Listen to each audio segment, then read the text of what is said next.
বাংলাদেশে ডক্টর ইউনূস যখন আমেরিকাকে পুরা ব্ল্যাঙ্ক চেক দিয়ে দিয়েছে, তখন যে ঘটনাগুলো ঘটছে তাতে এই প্রতিবেশী মিয়ানমার, ভারত কিংবা চীন কিংবা রাশিয়া, তাদের কিন্তু দুশ্চিন্তা না করে কোনো উপায় নেই। বিশেষ করে 2018 সাল থেকে আমেরিকা কয়েকশো মিলিয়ন ডলার বাংলাদেশে খরচ করেছে শেখ হাসিনার সরকারকে উৎখাত করে ইউনূসের মতো একটি পুতুল সরকারকে বসাতে। এমন সব ঘটনা ঘটছে চারপাশে। গত 2 বিশ্বযুদ্ধের আগেও এমন ভয়ঙ্কর সব ঘটনা ঘটেনি। অর্থাৎ তৃতীয় বিশ্বযুদ্ধ শুরুর সব লক্ষণ প্রকাশ পেয়ে গেছে এরই মধ্যে। বিশ্ব যেন বসে আছে চরম এক সর্বনাশের অপেক্ষায়। ধরুন আজ রাতে যদি আচমকা ঢাকার আকাশে সাইরেন বেজে ওঠে, যদি দেখেন ইউক্রেন বা গাজার মতো আমাদের মাথার উপর দিয়ে আগুনের সব গোলা উড়ে যাচ্ছে, তখন আপনি কাকে ফোন করবেন? জাতিসংঘকে, আমেরিকাকে, নাকি চীন বা ভারতকে? উত্তরটা আমিই দিচ্ছি, কাউকেই পাবেন না। ফোন হয়তো রিসিভ হবে, কিন্তু ওপাশ থেকে বলা হবে, দুঃখিত, এই মুহূর্তে আমরা নিজেদের বাঁচাতে ব্যস্ত। আপনারা যারা ভাবছেন তৃতীয় বিশ্বযুদ্ধ আসছে বা আসবে, তাদের জন্য একটা দুঃসংবাদ আছে। আপনারা ভুল ভাবছেন, যুদ্ধটা আসলে শুরু হয়ে গেছে। আসসালামু আলাইকুম দর্শক, সিগন্যাল বিডি চ্যানেলের নতুন একটি গুরুত্বপূর্ণ নিউজ ভিডিও নিয়ে আপনাদের মাঝে হাজির হলাম। প্রিয় দর্শক, বাংলাদেশের বর্তমান রাজনৈতিক প্রেক্ষাপট জানতে যারা এই ভিডিওটিতে ক্লিক করেছেন তাদের সবাইকে বলবো আপনারা ধৈর্য সহকারে পুরো ভিডিওটি দেখতে থাকুন, কারণ এই ভিডিওটিতে এমন কিছু তথ্য শেয়ার করা হয়েছে যা জানলে আপনারা অবাক হবেন। প্রিয় দর্শক, আপনারা ইতিমধ্যে অনেকগুলো ভিডিওর অংশবিশেষ দেখে নিয়েছেন এবং আশা করি দেখেই বুঝতে পেরেছেন আজকের ভিডিওটি কতটি গুরুত্বপূর্ণ এবং আকর্ষণীয় হতে চলেছে। তাই বলছি প্রিয় দর্শক, সবাই ধৈর্য সহকারে পুরো ভিডিওটি দেখবেন। এখনো যারা আমাদের চ্যানেলটি সাবস্ক্রাইব করেননি তাদের সবাইকে বলবো আমাদের চ্যানেলটি সাবস্ক্রাইব করে পাশে থাকা বেল আইকনটি অন করে দিবেন। আর যারা ইতিমধ্যে সাবস্ক্রাইব করেছেন তাদেরকে অসংখ্য ধন্যবাদ। প্রিয় দর্শক, চলুন আর কথা বাড়াবো না, একটি লাইক দিয়ে মূল ভিডিওতে যাওয়া যাক। বাংলাদেশের একজন নেতা একবার বলেছিলেন, প্রয়োজনে ঘাস খেয়ে থাকবো, তবুও পরমাণু শক্তি অর্জন করব। আপনার ঘরে কোটি টাকার সোনা আছে, কিন্তু দরজায় তালা নেই। এটা কি বোকামি নয়? যুদ্ধের সময় কেউ আপনাকে তার সেরা অস্ত্রটা দেবে না, আর দিলেও সেটার চাবি থাকবে তাদের হাতে। তারা চাইলেই সফটওয়্যার লক করে আপনার যুদ্ধ বিমানকে টিনের বাক্সে পরিণত করতে পারে। আমরা যখন চায়ের দোকানে বসে একদল আরেক দলকে গালি দিই, তখন ওয়াশিংটন, দিল্লি বা বেইজিংয়ে বসে পলিসি মেকাররা মুচকি হাসে। পাকিস্তান আমাদের মুসলিম ভাই হতে পারে, ভারত আমাদের বন্ধু হতে পারে, কিন্তু যেদিন যার স্বার্থে আঘাত লাগবে সেদিন কেউ আপনাকে চিনবে না। বাংলাদেশকে তাই এমন সামরিক শক্তি অর্জন করতে হবে যেন কেউ আমাদের দিকে তাকালে 10 বার ভাবে। ভাই, একটা সহজ প্রশ্ন করি। ধরুন আজ রাতে যদি আচমকা ঢাকার আকাশে সাইরেন বেজে ওঠে, যদি দেখেন ইউক্রেন বা গাজার মতো আমাদের মাথার উপর দিয়ে আগুনের সব গোলা উড়ে যাচ্ছে, তখন আপনি কাকে ফোন করবেন? জাতিসংঘকে, আমেরিকাকে, নাকি চীন বা ভারতকে? উত্তরটা আমিই দিচ্ছি, কাউকেই পাবেন না। ফোন হয়তো রিসিভ হবে, কিন্তু ওপাশ থেকে বলা হবে, দুঃখিত, এই মুহূর্তে আমরা নিজেদের বাঁচাতে ব্যস্ত। আপনারা যারা ভাবছেন তৃতীয় বিশ্বযুদ্ধ আসছে বা আসবে, তাদের জন্য একটা দুঃসংবাদ আছে। আপনারা ভুল ভাবছেন, যুদ্ধটা আসলে শুরু হয়ে গেছে। আমরা কেবল আনুষ্ঠানিক ঘোষণার অপেক্ষায় আছি। এতদিন আমরা ভাবতাম যুদ্ধ মানেই বর্ডারে বর্ডারে ট্যাঙ্কের লড়াই, কিন্তু এবারের যুদ্ধের ধরনটা এমন যে আপনি হয়তো সকালে চায়ের কাপে হাতে খবর শুনছেন, দেখছেন দেশের অর্থনীতি ধসে গেছে, অথবা আপনার ব্যাংকের সব টাকা ফ্রিজ হয়ে গেছে। বিশ্বাস করুন, ওটাই ছিল আপনার উপর ফেলা প্রথম বোমা। দেখুন, ছোটবেলায় আমরা একটা কথা খুব শুনতাম, বিপদে বন্ধুর পরিচয়। কিন্তু আন্তর্জাতিক রাজনীতিতে এই প্রবাদটা একটু অন্যরকম। এখানে প্রবাদটা হলো, বিপদে বন্ধু সবার আগে পালায়। উদাহরণ হিসাবে বলা যেতে পারে ইউক্রেনের কথা, কিন্তু আমি আপনাদের এখানে ইউক্রেনের উদাহরণ দেব না। আমি আপনাদের নিয়ে যাব আফগানিস্তানের কাবুল এয়ারপোর্টে। মনে আছে সেই দৃশ্য? আমেরিকা যারা 20 বছর ধরে আফগানিস্তানকে ডেমোক্রেসি শেখালো, $1 ট্রিলিয়ন খরচ করলো, কিন্তু তাদের যখন প্রয়োজন ফুরিয়ে গেল, তখন কিভাবে রাতের আঁধারে বিমানে উঠে তারা পালালো, দেখেছেন তো? আর যারা সেই সময় তাদের বন্ধু ভেবেছিল, তারা বিমানের চাকা ধরে ঝুলে থেকে আকাশ থেকে পোকার মতো নিচে পড়লো। এখানে শিক্ষাটা কি? শিক্ষাটা হলো, পড়া শক্তিগুলো আপনাকে টিস্যু পেপারের মতো ব্যবহার করবে, কাজ শেষ তো ডাস্টবিনে। আজকের বিশ্বে কোনো আইন নেই, কোনো বিচার নেই। প্রাচীন ভারতে একটা শব্দ ছিল, মৎস্যন্যায়, মানে হলো পুকুরের বড় মাছটা ছোট মাছটাকে গিলে খাবে, এটাই নিয়ম। আজকের পৃথিবীটা ঠিক তাই। জাতিসংঘ নামের যে প্রতিষ্ঠানটি আছে, ওটা এখন কার্যত একটা দন্তহীন বাঘ। বাঘও নয়, ওটা এখন একটা সার্কাসের পুতুল। আপনি ভাবছেন আন্তর্জাতিক আইন আপনাকে রক্ষা করবে? হাসালেন ভাই। সম্প্রতি আমরা দেখলাম আন্তর্জাতিক আদালত ইসরায়েলের বিরুদ্ধে রায় দিল, গ্রেপ্তারি পরোয়ানা জারি করলো। ফলাফল কি? শূন্য। উল্টো পরাশক্তিগুলো সেই আদালতের বিচারকদের উপর স্যাংশন বা নিষেধাজ্ঞার হুমকি দিচ্ছে। এর মানে কি দাঁড়ালো? মানে হলো, যার হাতে বন্দুক, আইন তার পকেটে। এখন আসি আসল খেলায়। দেখুন, আগে জানতাম যুদ্ধ করতে হলে বর্ডার পার করতে হয়, কিন্তু এখন যুদ্ধ হয় আপনার বেডরুমে বসে। ইতিমধ্যেই আপনারা তো জানেন আমেরিকা সমুদ্রে কিভাবে ইচ্ছে মতো ডাকাতি করছে, মানে বাণিজ্যিক জাহাজ আটকের কথা। কিন্তু আমি আপনাদের আরও ভয়াবহ এক পরিস্থিতির কথা বলি। ভাবুন তো, একটা দেশের সেন্ট্রাল ব্যাংকের রিজার্ভ, যেটা তাদের জনগণের রক্ত ঘাম করা টাকা, সেটা যদি অন্য একটা দেশ এক ক্লিকে ফ্রিজ বা বাজেয়াপ্ত করে দেয়, এটা কি ডাকাতি নয়? গত কয়েক বছরে রাশিয়া এবং আফগানিস্তানের সাথে ঠিক এটাই হয়েছে। আমেরিকা এবং ইউরোপ তাদের বিলিয়ন বিলিয়ন ডলার আটকে দিয়েছে। এর মানে হলো, আপনি যদি তাদের কথা মতো না চলেন, তারা আপনার পকেটে হাত ঢুকিয়ে টাকা বের করে নেবে এবং আপনি কিচ্ছুটি করতে পারবেন না। আর নিরাপত্তার কথা বলছেন, ইরানের জেনারেল কাসেম সোলেমানি বা সম্প্রতি এমন বহু নেতা, তাদের হত্যা করা হয়েছে অন্য দেশের মাটিতে, ড্রোন বা মিসাইল দিয়ে। কোনো বর্ডার ক্রস করতে হয়নি, কোনো সেনাবাহিনীও নামাতে হয়নি, সোজা আকাশ থেকে মৃত্যু নেমে এসেছে। এর মানে হলো, আজকের বিশ্বে কোনো দেশের প্রধানমন্ত্রী বা রাষ্ট্রপ্রধানই নিরাপদ নয়। আজ যদি কোনো পরাশক্তি মনে করে বাংলাদেশের কোনো নীতি তাদের স্বার্থের বিরুদ্ধে যাচ্ছে, তারা যে কোনো এক্সট্রিম স্টেপ নিতে পারে এবং সেটাকে জাস্টিফাই করার জন্য তাদের মিডিয়া মেশিন রেডি আছে। আফ্রিকার দিকে তাকান, নাইজেরিয়া, মালি, এই দেশগুলো আজ ফ্রান্স এবং আমেরিকার বিরুদ্ধে দাঁড়িয়ে গেছে। তারা বলছে, আমাদের খনিজ সম্পদ তোমাদের লুট করতে দেব না। ফলাফল, সেখানে এখন পাল্টা কু আর গৃহযুদ্ধের আগুন। দর্শক, পৃথিবীটা এখন আর গোল নয়, পৃথিবীটা এখন একটা বারুদের স্তূপ। একসময় আমরা বলতাম কোল্ড ওয়ার বা স্নায়ুযুদ্ধ, কিন্তু এখন যেটা চলছে সেটা হলো হট পিস বা উত্তপ্ত শান্তি। মানে যে কোনো মুহূর্তে বুম ব্লাস্ট হতে পারে। তাইওয়ানের দিকে তাকালে দেখবেন সেখানে সেমিকন্ডাক্টর নিয়ে যুদ্ধ চলছে। ভারতের মতো শক্তির ওপরও আমেরিকা অর্থনৈতিক খাঁড়া নামিয়ে এনেছে। মানে বন্ধু রাষ্ট্র হলেও স্বার্থের প্রয়োজনে আমেরিকা কাউকেই চেনে না। ভারত যখন রাশিয়া থেকে তেল কেনে, তখন পশ্চিমেরা চোখ রাঙায়। আবার ভারত যখন আমেরিকার সাথে হাত মেলায়, চীন তখন লাদাখে সৈন্য বাড়ায়। অর্থাৎ এই খেলায় নিরপেক্ষ থাকার সুযোগ কমে আসছে। আপনাকে কোনো না কোনো পক্ষে যেতেই হবে, অথবা নিজের পায়ে কুড়ুল মারতে হবে।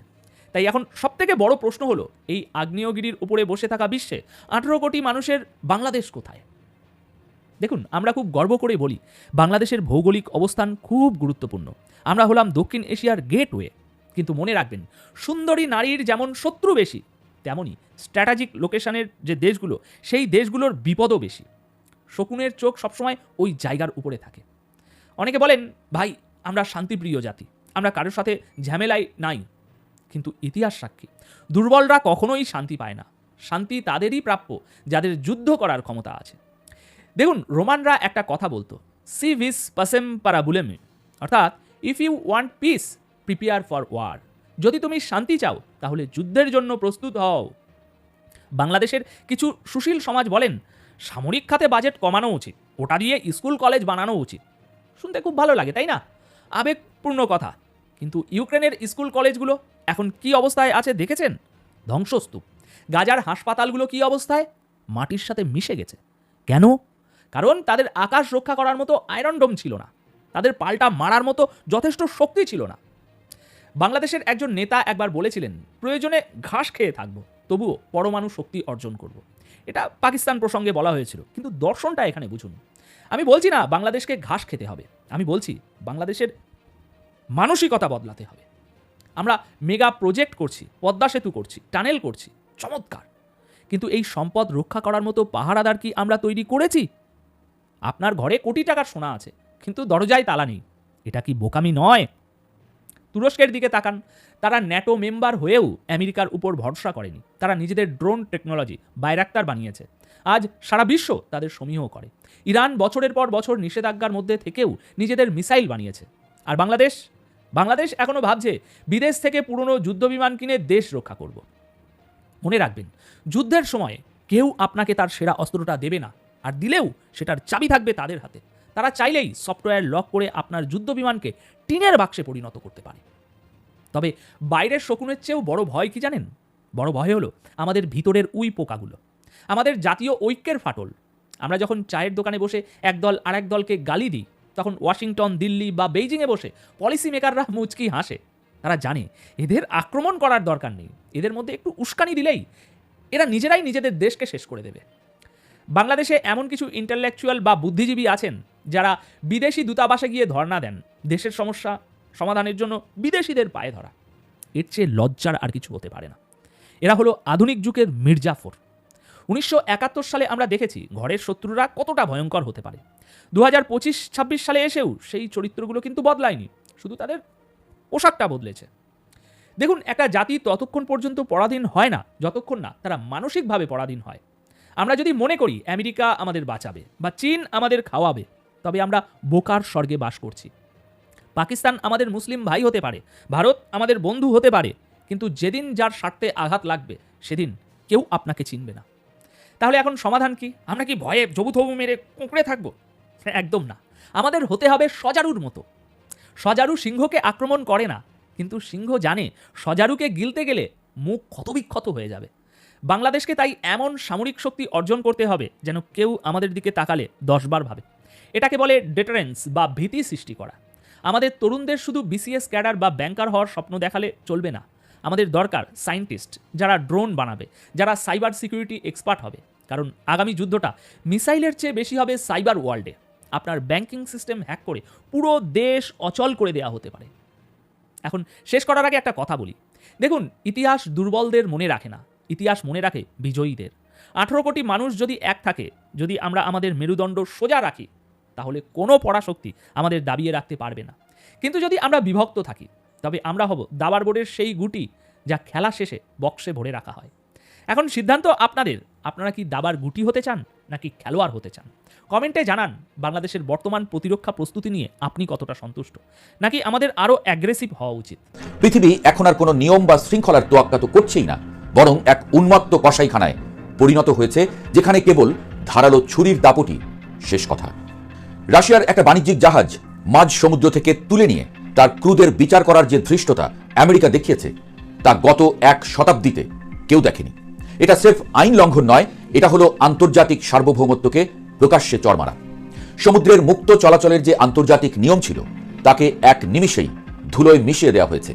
এর ফলাফল যে কতটা ভয়াবহ হতে পারে তা আমরা কল্পনাও করতে পারছি না। এর ঠিক কয়েকদিন আগেই ভেনেজুয়েলার প্রেসিডেন্টকে যেভাবে ফিল্মি স্টাইলে তুলে নিয়ে যাওয়া হলো, তাতে পরিষ্কার হয়ে গেছে এখন আর কোনো দেশের সীমানা বা রাষ্ট্রপ্রধান নিরাপদ নন। কোনো সার্বভৌম দেশের নির্বাচিত প্রধানকে এভাবে অন্য দেশে নিয়ে গিয়ে বিচারের মুখোমুখি করা আন্তর্জাতিক রাজনীতির ইতিহাসের সবচেয়ে কলঙ্কিত অধ্যায়। এর মানে দাঁড়ালো, এখন থেকে পৃথিবীর কোনো সীমানা প্রাচীরই আর অলঙ্ঘনীয় নয়। এদিকে ইরানের আকাশে যুদ্ধের কালো মেঘ এখন আর শুধু গুঞ্জন নয়, এক ধ্রুব বাস্তব। ইরান ইসরায়েল সীমান্তের উত্তেজনা এখন বিস্ফোরণের অপেক্ষায়। অস্ট্রেলিয়া আর রাশিয়া তাদের নাগরিকদের দেশ দুটি থেকে দ্রুত সরিয়ে নিচ্ছে। মানে হলো, গোয়েন্দা রিপোর্ট বলছে যে কোনো মুহূর্তে বড় ধরনের হামলা শুরু হয়ে যেতে পারে। আমেরিকা আর ইসরায়েল যৌথভাবে ইরানের অস্থিতিশীল পরিস্থিতির সুযোগ নিয়ে গুরুত্বপূর্ণ সামরিক ও পারমাণবিক স্থাপনায় আক্রমণ চালানোর জন্য সব গুছিয়ে ফেলেছে। ইরানের তেল খনি থেকে শুরু করে ড্রোন তৈরির কারখানা সবই এখন টার্গেটের মধ্যে। ইরানও চুপ করে বসে নেই। তারা পাল্টা আঘাতের যে হুমকি দিয়েছে, তাতে মধ্যপ্রাচ্যের পুরো মানচিত্র বদলে যেতে পারে। এই যে এক একটা দেশ এক একটা দেশের উপরে ঝাঁপিয়ে পড়ছে, এটা কেবল আঞ্চলিক কোনো ঝগড়া নয়, এটা হলো একটা গ্লোবাল চেইন রিয়াকশন, যা আমাদের তৃতীয় বিশ্বযুদ্ধের খাদের কিনারায় নিয়ে গেছে। একটা বিষয় ক্লিয়ার হওয়া দরকার, এই বিপদের দিনে আসলে কোনো রাষ্ট্র কারো আপন নয়। আমরা যাদের বন্ধু ভাবি, তারা আসলে সাময়িক স্বার্থের ভাগিদার। পাকিস্তান খুব বন্ধু হয়ে পাশে দাঁড়াচ্ছে না, দেখবেন বিপদ দেখলে দৌড় দিবে। ভারত যদি কখনো বাংলাদেশে হামলা করে বসে, ভাবছেন পাকিস্তান পাশে দাঁড়াবে? সে চিন্তা ভুলে যান। আন্তর্জাতিক সম্পর্কে আবেগ বা নিঃস্বার্থ ভালোবাসার কোনো জায়গা নেই। ভেনেজুয়েলার মাদুরোর জানের বন্ধু ছিল চীন আর রাশিয়া, কিন্তু যখন মার্কিন কমান্ডোরা তাকে তুলে নিয়ে গেল, তখন সেই বন্ধুরা কেবল দূর থেকে বিবৃতি দিয়েই খালাস। তারা এগিয়ে আসেনি তাদের বন্ধুকে বাঁচাতে, কারণ দিন শেষে পরাশক্তিগুলো তাদের নিজেদের ভূরাজনৈতিক লাভ ক্ষতির হিসেব কষে। ইউক্রেনকেও পশ্চিমা বিশ্ব সব দেব, শেষ পর্যন্ত পাশে থাকবো বলে রাশিয়ার সঙ্গে যুদ্ধের আগুনে ঠেলে দিয়েছিল। আজ ইউক্রেন একটা পরিত্যক্ত শ্মশান, সেখানে কেবল হাহাকার আর ধ্বংসস্তূপ। আমেরিকা এখন তাদের জন্য বরাদ্দ কমাতে শুরু করেছে, কারণ তাদের নতুন টার্গেট এখন অন্য কোথাও। এই যে দুধ দেখিয়ে ঘোল খাওয়ানোর রাজনীতি, এটা এখন সারা বিশ্বে চলছে। আজ আমেরিকা গ্রিনল্যান্ড দখলের নীল নকশা করছে, যা ইউরোপের শান্তিতে বড় এক ধাক্কা। আবার ভারতের মতো দীর্ঘদিনের পার্টনারের উপর 500% শুল্ক বসানোর হুমকি দিচ্ছে। এর মানে হলো, স্বার্থের প্রয়োজনে তারা নিজেদের ঘরের বন্ধুকেও পর করতে এক সেকেন্ডও দ্বিধা করবে না। বিশ্ব রাজনীতির এই নতুন মোড় অত্যন্ত বিপজ্জনক। ভারত যখন রাশিয়ার থেকে তেল কেনার মতো স্বাধীন সিদ্ধান্ত নিতে চায়, তখনই তাদের উপরে খড়গ নেমে আসে। অর্থাৎ পরাশক্তিগুলোর কথা না শুনলে এখন আর শুধু অবরোধ নয়, সরাসরি অর্থনৈতিকভাবে পঙ্গু করে দেওয়ার চেষ্টা চলছে। এই জোরজার মুল্লুক তার নীতি যখন ডোমিনেট করে, তখন ছোট এবং মাঝারি দেশগুলোর অবস্থা হয় দাসের ঘরের মতো। তো এই যখন পরিস্থিতি, বাংলাদেশের খবর কি?